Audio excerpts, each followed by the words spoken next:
Lanjutnya masih hari ke-8. Yesus menyembuhkan mata 2 orang buta. Ketika Yesus meneruskan perjalanannya dari sana, 2 orang buta mengetahuinya dua orang buta mengikutinya sambil berseru-seru dan berkata, "Kasihanilah kami, hai anak Daud." Setelah Yesus masuk ke dalam sebuah rumah, datanglah kedua orang buta itu kepadanya, dan Yesus berkata kepada mereka, "Percayakah kamu bahwa aku dapat melakukannya?" Mereka menjawab, "Ya Tuhan, kami percaya." Lalu Yesus menjamah mata mereka sambil berkata, "Jadilah kepadamu menurut imanmu."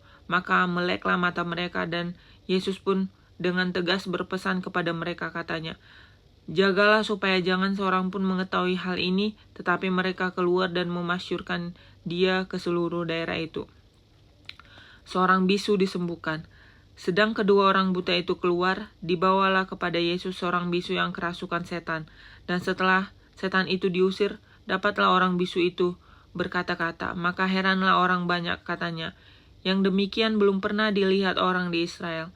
Tetapi orang Farisi berkata, "Dengan kuasa penghulu setan ia mengusir setan." Lihat lama, nggak ada satupun yang nggak bisa disembuhkan Tuhan Yesus. Orang yang pendarahan, orang buta melihat, orang bisu disembuhkan, orang yang kerasukan setan, semua bisa Tuhan sembuhkan. Jadi kalau misalnya mama sakit kepala atau sakit pinggang, tinggal minta aja sama Tuhan Yesus. Tapi tahu nggak mak kuncinya dari yang pas aku baca ini kan, semua sembuh karena mereka yakin, karena mereka beriman, karena mereka percaya sama Tuhan Yesus. Sama halnya kayak kita masuk surga, ya karena kita beriman, karena kita percaya sama Tuhan Yesus. Kita masuk surga satu-satunya karena kita percaya sama Tuhan Yesus. Itu kuncinya mak. Lihatlah semua. Yang perempuan yang pendarahan itu, karena dia percaya cuman megang jumbainya aja dia sembuh. Buktinya dia sembuh. Yang 2 orang buta ini juga ditanya, "Yakin nggak kamu sembuh?" Mereka jawab, "Yakin, sembuh dia." Keren kan mak? Mantap. Belas kasihan Yesus terhadap orang banyak. Demikianlah Yesus berkeliling ke semua kota dan desa. Ia mengajar dalam rumah-rumah ibadat dan memberitakan Injil kerajaan surga serta melenyapkan segala penyakit dan kelemahan. Melihat orang banyak itu, tergeraklah hati Yesus oleh belas kasihan kepada mereka, karena mereka lelah dan terlantar seperti domba yang tidak bergembala. Maka katanya kepada murid-muridnya, "Tuaian memang banyak, tetapi pekerja sedikit. Karena itu mintalah kepada Tuhan yang mempunyai tuaian, supaya ia mengirimkan pekerja-pekerja untuk tuaian ini." Tengok lama. Tuhan Yesus kasihan melihat kita yang tersesat, yang masih sibuk sama hal-hal dunia. Padahal dunia cuma sementara.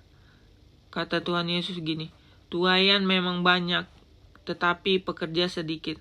Kalau menurut aku ini maksudnya mungkin banyak orang yang punya hati mau diajarin gitu, tapi pekerja sedikit. Istilahnya orang yang mengembalakan, orang yang benar-benar udah mengenal Tuhan gitu, sedikit. Makanya mama juga harus lahir baru supaya mama juga bisa mengenalkan Tuhan Yesus sama teman-teman mama. Gitu. Yesus memanggil ke-12 rasul. Yesus memanggil ke-12 muridnya dan memberi kuasa kepada mereka untuk mengusir roh-roh jahat dan untuk melenyapkan segala penyakit dan segala kelemahan. Inilah nama ke-12 rasul itu. Pertama, Simon yang disebut Petrus dan Andreas saudaranya, dan Yakobus anak Zebedeus dan Yohanes saudaranya, Filipus dan Bartolomeus, Thomas dan Matius pemungut cukai, Yakobus anak Alpeus dan Tadeus, Simon orang Zelot, dan Yudas Iskariot yang mengkhianati dia. Yang kemarin aku bilang itu loh mak. Yesus mengutus ke-12 rasul. Kedua belas murid itu diutus oleh Yesus dan ia berpesan kepada mereka, Janganlah kamu menyimpang ke jalan bangsa lain atau masuk ke dalam kota orang Samaria, melainkan pergilah kepada domba-domba yang hilang dari umat Israel. Pergilah dan beritakanlah kerajaan surga sudah dekat. Sembuhkanlah orang sakit, bangkitkanlah orang mati, tahirkanlah orang kusta, usirlah setan-setan. Kamu telah memperolehnya dengan cuma-cuma. Karena itu, berikanlah pula dengan cuma-cuma. Janganlah kamu membawa emas atau perak atau tembaga dalam ikat pinggangmu. Janganlah kamu membawa bekal dalam perjalanan. Janganlah kamu membawa baju 2 helai, kasut atau tongkat, sebab seorang pekerja patut mendapat upahnya. Apabila kamu masuk kota atau desa, sebab pekerja patut mendapat upahnya. Istilahnya kalau kita bekerjanya untuk Tuhan, Tuhan pasti memberi upahnya gitu. Wah, keren.